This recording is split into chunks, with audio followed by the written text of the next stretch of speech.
കോഴിക്കോട് ഫാറൂഖ് കോളേജിലെ 1ാം വർഷ ബികോം വിദ്യാർത്ഥി അംജദിനാണ് പരിക്കേറ്റത്.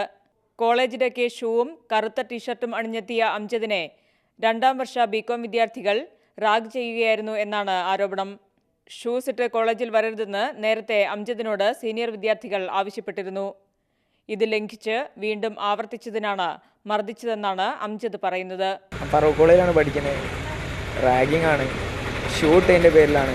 ഷൂ ഇടരുതെന്ന് പറഞ്ഞു. ഞാൻ പറഞ്ഞു കാല് വേർക്കണ പ്രശ്നമൊക്കെ ഉണ്ടായതുകൊണ്ട് ചൂടാതെ വരാൻ കഴിയില്ല, നാളെ വിടുമെന്നുള്ള ഇതിൽ തന്നെ സംസാരിച്ച്. അങ്ങനെ ഇന്ന് ആർട്സ് ഡേ ആയതുകൊണ്ട് അവരെല്ലാവരും ഒരു സ്ഥലത്ത് ഗ്യാങ് ആയിട്ട് അങ്ങനെ ഇരിക്കുകയാണ്. അവിടെ നിന്നായിരുന്നു സംഭവം നടന്നത്. അങ്ങനെ ഇവരെല്ലാവരും കൂടി മേലെ കയറി മൂക്കിന് കുത്തി, മൂക്കൊന്നായിട്ട് പൊട്ടി. ഇപ്പോൾ ഒന്ന് വലിയ ക്ലീൻ ചെയ്ത് തന്നതാണ്.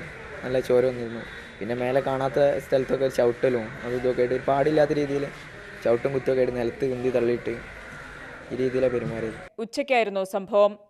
തുടർന്ന് അംജദിനെ ബീച്ച് ആശുപത്രിയിൽ പ്രവേശിപ്പിച്ചു. മാതൃഭൂമി ന്യൂസ്, കോഴിക്കോട്.